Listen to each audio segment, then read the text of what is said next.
तो देखिए, ये तो था आपके लिए हेल्थ डोज। अब चलिए बात करते हैं खबरों के डोज की, और श्रीनगर में राजनाथ सिंह के बड़े स्टेटमेंट का जिक्र करेंगे। ऑपरेशन सिंदूर अब तक की सबसे बड़ी कार्रवाई है। वक्त आने पर हम कठोर कार्रवाई करते हैं, आतंक के खिलाफ किसी भी हद तक जा सकते हैं। ऑपरेशन सिंदूर हमारी प्रतिबद्धता है।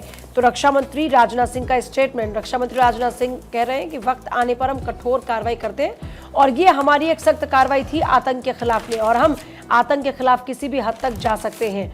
ऑपरेशन सिंदूर हमारी प्रतिबद्धता है। श्रीनगर में पहुंचते राजनाथ सिंह। इससे पहले आपने आदमपुर एयरबेस की तस्वीर देखी प्रधानमंत्री मोदी की। फिर श्रीनगर में पहुंचते राजनाथ सिंह आज भुज में जाएंगे, और इससे पहले श्रीनगर में जब पहुंचते हैं राजनाथ सिंह तो इस बीच आतंक के खिलाफ हमारी जो लड़ाई है उसका जिक्र वो करते नजर आते हैं। ऑपरेशन सिंदूर का जिक्र करते नजर आते हैं और कहते हैं कि ऑपरेशन सिंदूर अब तक की सबसे बड़ी कार्रवाई है और वक्त आने पर हम कठोर कार्रवाई करते हैं, और हमने इस बार भी आतंक के खिलाफ कठोर कार्रवाई की और आतंक के खिलाफ हम किसी भी हद तक जा सकते हैं। तो ये अपने आप में एक बड़ा संदेश है कि आतंक के खिलाफ हमारी लड़ाई जारी है और आतंक के खिलाफ हम किसी भी हद तक जा सकते हैं। ऑपरेशन सिंदूर का भी जिक्र करते हैं रक्षा मंत्री राजनाथ सिंह। तो रक्षा मंत्री राजनाथ सिंह ने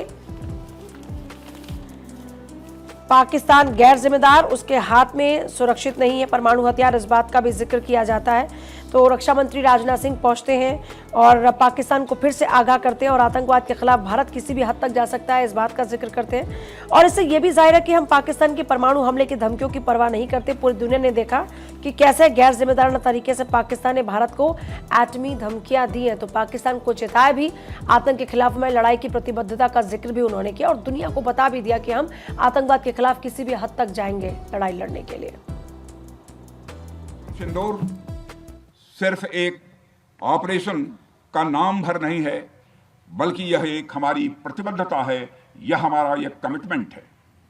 एक ऐसी प्रतिबद्धता जिसमें भारत ने दिखा दिया कि हम सिर्फ डिफेंस नहीं करते हैं, जब वक्त आता है तो हम कठोर निर्णय भी लेते हैं और कठोर कार्रवाई भी करते हैं।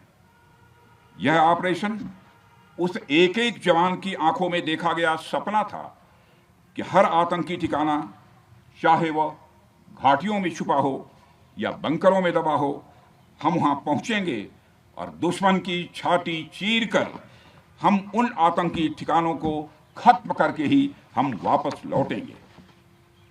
मेरे साथियों, ऑपरेशन सिंदूर आतंकवाद के खिलाफ भारत द्वारा चलाई गई अब तक के इतिहास की, मैं मानता हूं, यह सबसे बड़ी कार्रवाई है।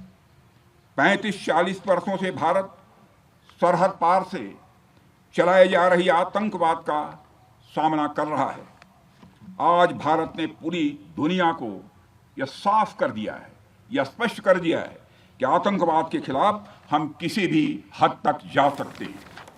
तो देखिए, यहाँ पर रक्षा मंत्री राजनाथ सिंह ये भी कहते हैं कि आतंक और बातचीत एक साथ नहीं होगी। आतंकवाद के खिलाफ भारत की कठोर प्रतिज्ञा है, अगर बात निकली तो बहुत दूर तक जाएगी। उनके न्यूक्लियर धमकी की परवाह नहीं करते हैं। आतंकियों का कर्म देखकर मारना हमारा धर्म है।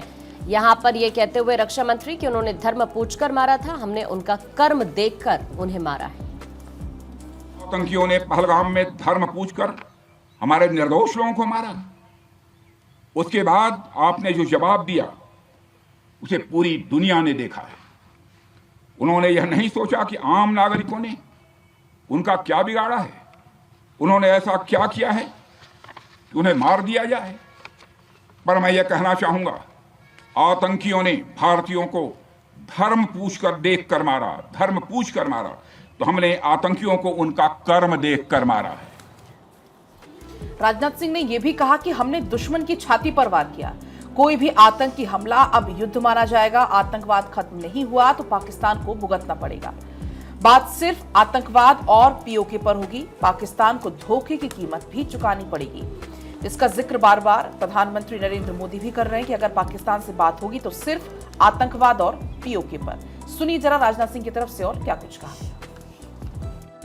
होगा कि लगभग 21 साल पहले स्वर्गीय अटल बिहारी वाजपेयी जी के सामने इसी पाकिस्तान ने इस्लामाबाद में डिक्लेरेशन किया था कि अब उनकी धरती से आतंकवाद एक्सपोर्ट नहीं किया जाएगा।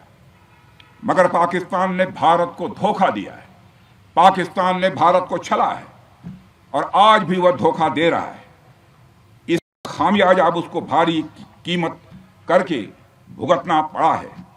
और यह कीमत, यदि आतंकवादी वारदातें चलती रही तो लगातार यह बढ़ने ही वाली है। हमारे प्रधानमंत्री श्री नरेंद्र मोदी जी ने दो टूक शब्दों में आतंकवाद के खिलाफ भारत की नीति को रीडिफाइन कर दिया है, इसे परिभाषित कर दिया है, जो यह कहती है कि हिंदुस्तान की सरजमी पर किया गया कोई भी आतंकी हमला एक एक्ट ऑफ वार माना जाएगा। दोनों देशों में जो अंडरस्टैंडिंग बनी है फिलहाल वह इसी बात को लेकर है कि सरहद पार से कोई बेजा हरकत अब नहीं की जाएगी। अगर की गई तो बात निकलेगी तो बहुत दूर तक जाएगी। साथ ही हमारे प्रधानमंत्री ने यह भी साफ कर दिया है, आतंक और बातचीत कदापि एक साथ नहीं चलेंगे, और अगर बात होगी तो आतंकवाद पर होगी और पाक ऑक्युपाइड कश्मीर पर ही होगी। तो राजनाथ सिंह के दौरे की खबर तमाम अखबार ने छापी और अमर उजाला मेरे पास है। इसने राजनाथ सिंह के किस स्टेटमेंट को कोट किया है वो जल्दी से आपको बता देती हूँ। उन्होंने कहा कि पाकिस्तान जहां खड़ा होता है वहीं से मांगने वालों की लाइन शुरू हो जाती है। उन्होंने कहा कि वो देश तो मांगते मांगते अपनी जहालत से ऐसी हालत में आ गया कि उसके बारे में यही कहा जा सकता है कि वो जहां से खड़ा होता है वहीं से मांगने वालों की लाइन शुरू होती है।